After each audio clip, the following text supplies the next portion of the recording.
Okay, Chaver, let's get started. Be'ez Hashem, today's Amud and Maseches Berachos is Nun Gimel Amud Beis 53b.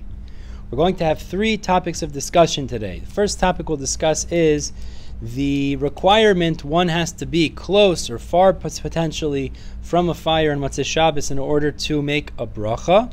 We'll discuss what Yeosu means. The second discussion we'll get into is going to be regarding if somebody left an area that he had eaten. We had a machlokes about this, how much time he has to bench. We'll get into that as well. And the third discussion that we'll learn about tonight is the discussion, the final section before we finish this perek, is regarding the mevarech and the ona amen, which one is more significant, and then a related topic really, which is incidentally related, regarding the oil at the end of Seudah.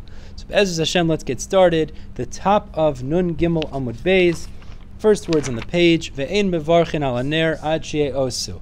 So the Mishnah had told us, when we discussed the candle and the besamim you could use Motzei Shabbos, it said Ve'ein mevarchin al haner ad she'osu.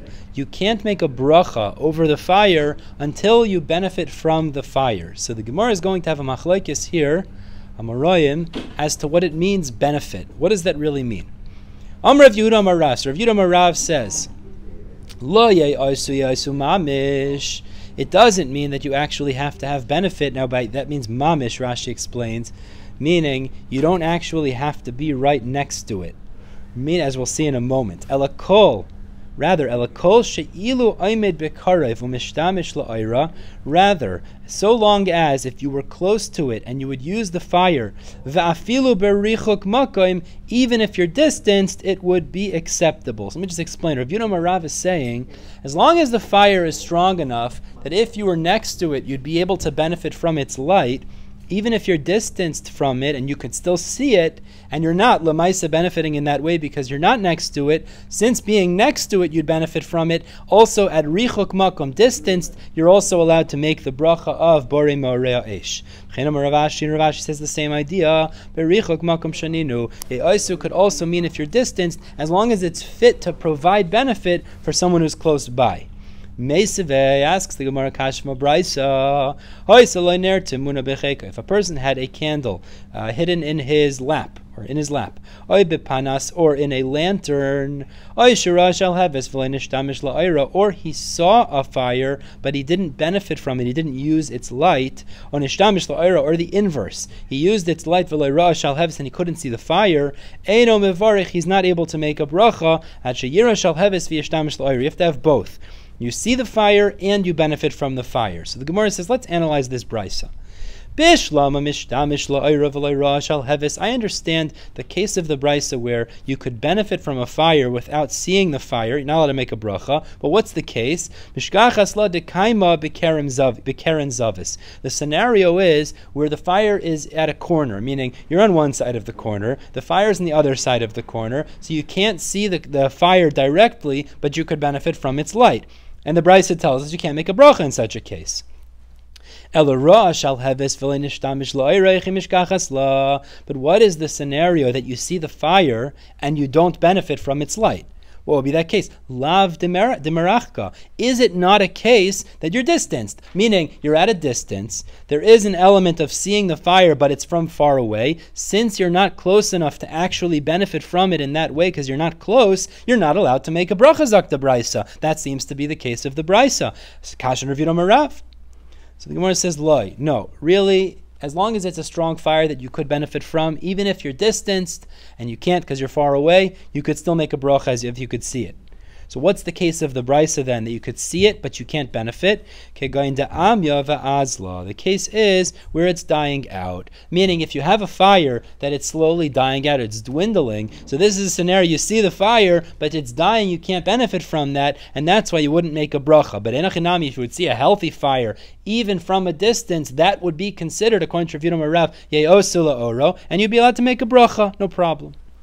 Now on this, the Gemara says a brisa. Tanur Rabban, and really this is within the shittas of we just Rav Yidom Rav. Let's see.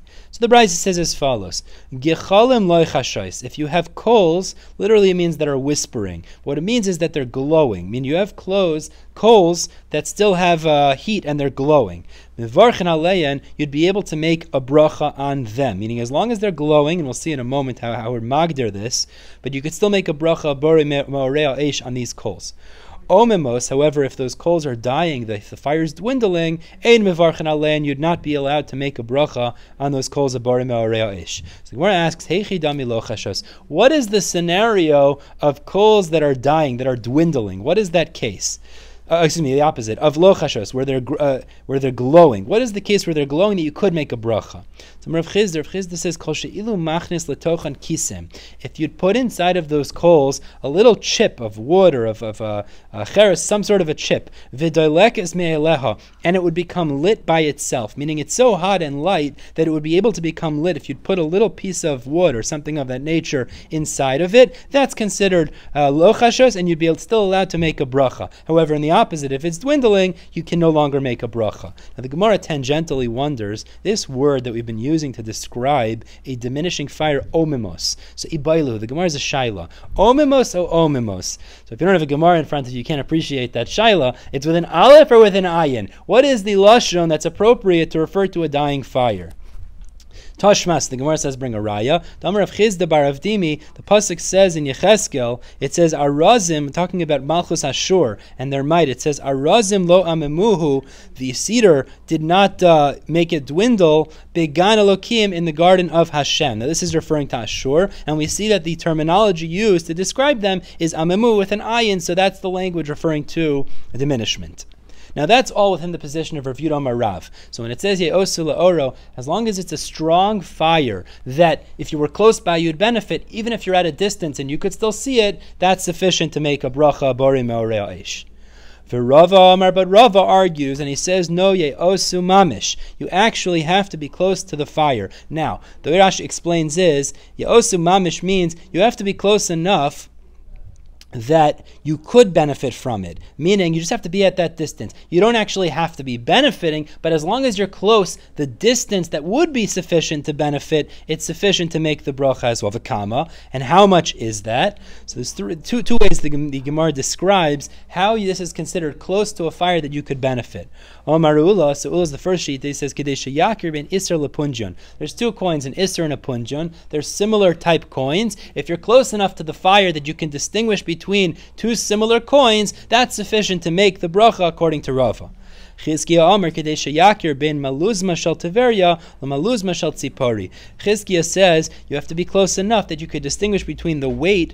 He used to use these stones for weights of meluzma of Tiveria and that same stone for weights of tzipori. So again, two similar items, and if you can be close enough that you would be able to distinguish between them, that's sufficient to make a bracha. But says Rava, at a distance, even if it was a strong fire, that would not be sufficient to make bracha borei me'orei eish. And the Gemara illustrates that these rabbis actually followed their positions. Rav Yehuda mevarech adevei ada daila. Rav Yehuda made a bracha borei me'orei eish and be'ada daila, which was close to him. And Rav mevarech adevei goria bar chama. Rav made a bracha borei me'orei eish and be'goria bar chama, meaning on his house, this individual's house.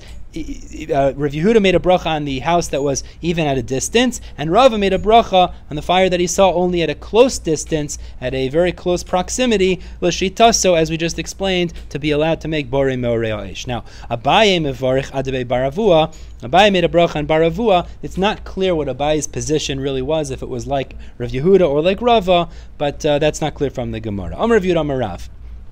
We finish off this section with a final point about this inyan of the Eish. So Rav Yehuda Amar Rav tells us, Ein machzirin ala or ki derech shemachzirin ala mitzvahs. You don't have to chase after a fire on Matzah Shabbos in order to make the bracha of borei me'orei eish like you would have to pursue after other mitzvahs. Rabbi Zera commented on this. Mereish hava mahadarna. Originally, I would go after to try to find fire on Matzah Shabbos to make this bracha. But once I heard this statement of Rav Yudah Marav that you don't need to, I don't chase after it either. If I see fire memela automatically, so then I make a bracha. Meaning, but otherwise, if it's not there in front of me, I don't bother myself to try to go pursue one to find a fire. Now, moving on to the second section of the day, the Gemara now will discuss the seventh machlokes Beisham Beis Hillel in the Mishnah. Now, this machlokes was as follows. We said in the Mishnah, seventh machlokes, a person ate in a certain place, and it says shachach, he forgot and he left. Does he have to go back to his original location to say Birkas Hamazon, or is it sufficient to say Birkas Hamazon where he is now? So Beis Shammai said he has to go back to his place. Beis Hillel said he can make Birkas Hamazon where he is now. So the Gemara now qualifies this debate. Misha achal. Omer Zvid v'item Rav Dimi Barabba machlokes b'shachach. The machlokes Beisham Beis Hillel that Beis Shammai requires him to go back, Beis Hillel doesn't, is specifically where he forgot. It means there was a shogig to it. He didn't intentionally leave his location intending to bench elsewhere. He forgot that he needed to bench, and then later he realized that he had left. Avol b'mezid, but if he intentionally left his location, everybody would agree that he has to go back to his original location. Means even Beis Hillel would concede that he needs to go back to his original location and say Birkas Hamazon. So the Gemara says, what's the chiddush in this exactly? Pshita, that's obvious. V'shachach tanan. Our Mishnah says he forgot, clearly implying that's when there's a debate. So the Gemara says, you may have said that even Beis Hillel would hold you don't have to go back to your original location b'mezid if you walked away intentionally. The only reason the Mishnah says v'shachach is laidiacha koichan de Beis Shammai, is to highlight the chumrah of Beis Shammai, which is to show you even have to go back to your original location when you forgot, but where you don't forget and you leave intentionally, certainly the Beis Hillel would hold their position the same way, both b'shogig and b'mezid. And it only highlights shachach to tell us even b'shogig Beis Shammai holds you have to go back to the original location. So kamash malan, the Amoraim here are highlighting or qualifying this machlokes and saying it's only b'shachach, but b'mezid everybody would agree you have to go back to original location. Now the Gemara explains to us the svaras on both sides now, the logic of Beis Shammai and Beis Hillel in this debate. So Tanya, the Bryce illustrates. Amr lahem Beis Hillel Beis Shammai. Beis Hillel turned to Beis Shammai and said, you hold, you have to go back to your original location. According to your logic, if somebody ate the top of a tower, and he descended, and he went down, and he didn't make a bracha, he didn't do Birkas Hamazon, he has to go back to the top and make Birkas Hamazon. That's a tremendous tircha. It's illogical, and Mistama, that's not the halacha. So Amr Beis Shammai turned to Beis Hillel and they said a very strong argument back. According to your shita, you don't have to go back. If somebody forgot their wallet full of money at the top of a tower, would he not go back and get it? So if he would go back to get his wallet for his own honor, so certainly for Hashem's honor to go back and say Birkas Hamazon b'mkoima in its right place, certainly you should go back. It says Beis Shammai, therefore of course you have to go back. If you'd go back for your wallet, you should go back to do Birkas Hamazon. Now Beis Hillel doesn't respond, but l'chayra the teretz is, the Rishon Mefarshim speak out, is your wallet, if you don't go back, you're never going to get it. But Birkas Hamazon, you could say where you are now, and therefore it's appropriate also when we forgot to say it where you are.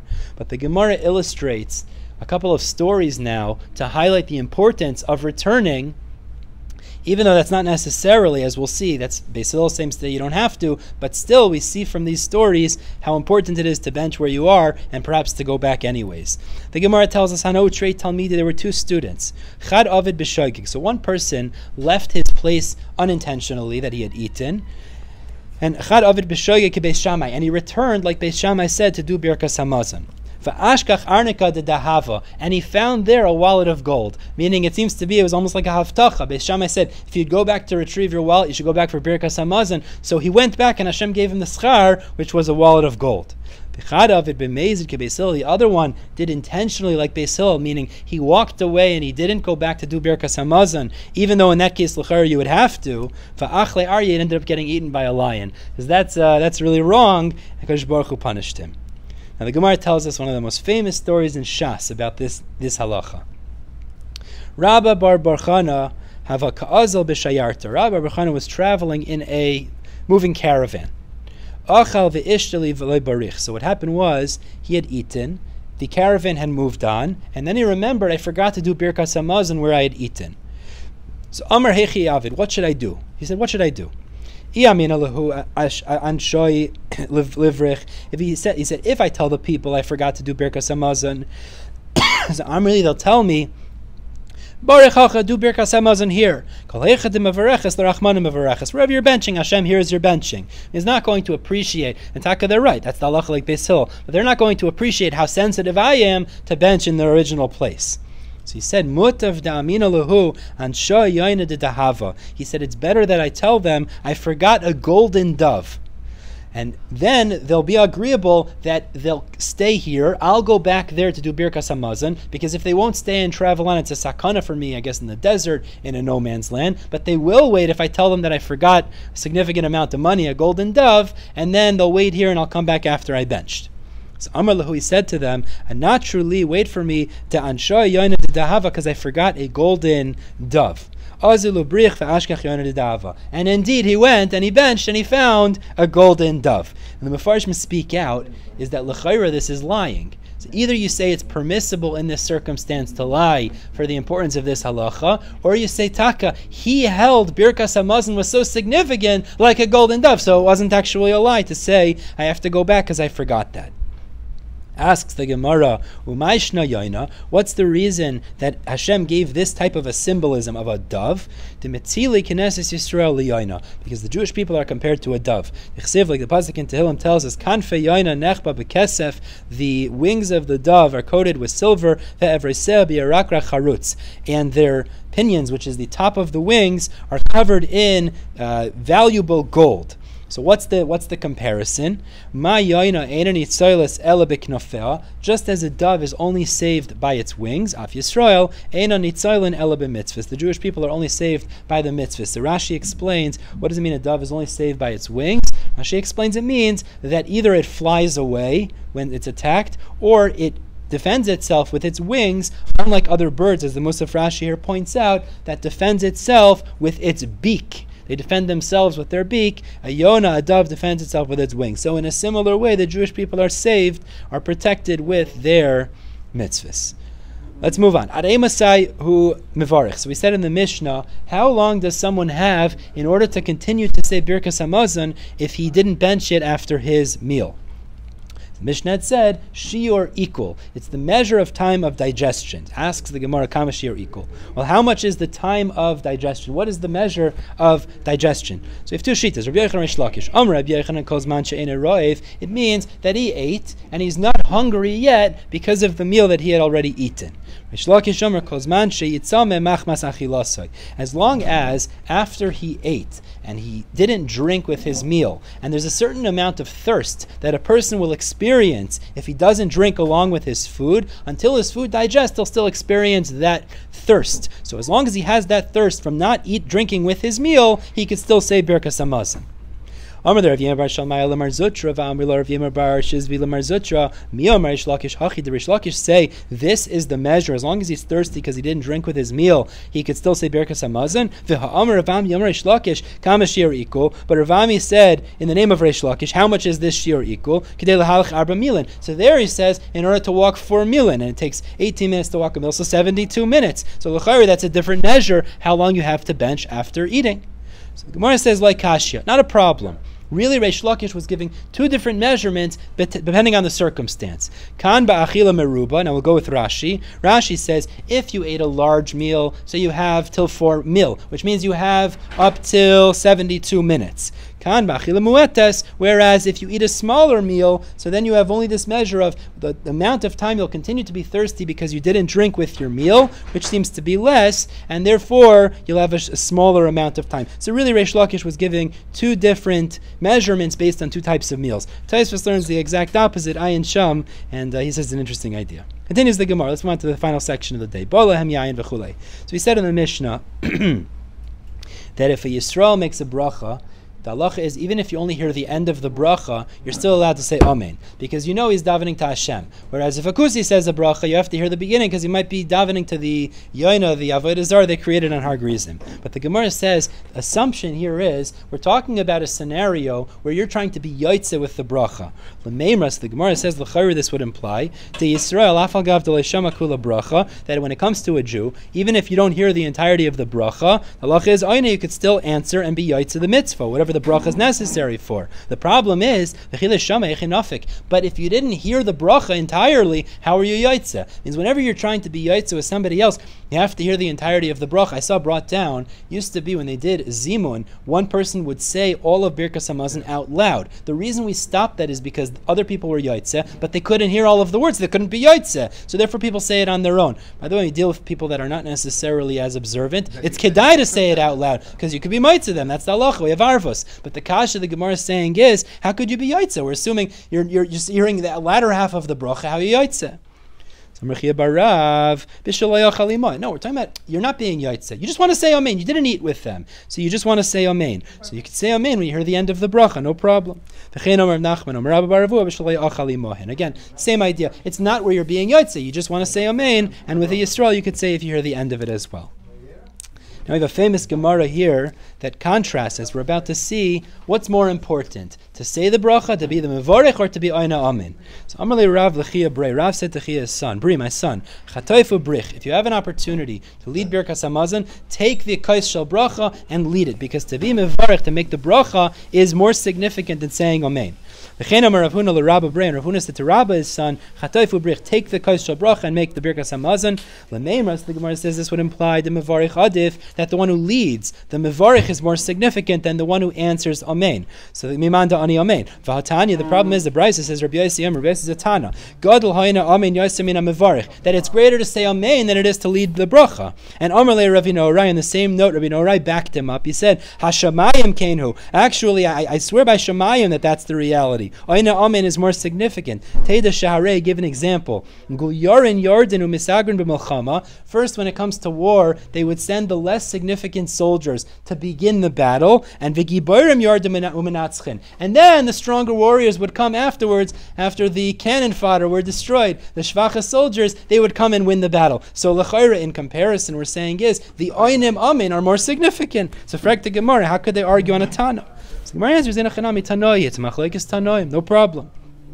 To tiny, because we have a brisa that supports this position, the first position as well.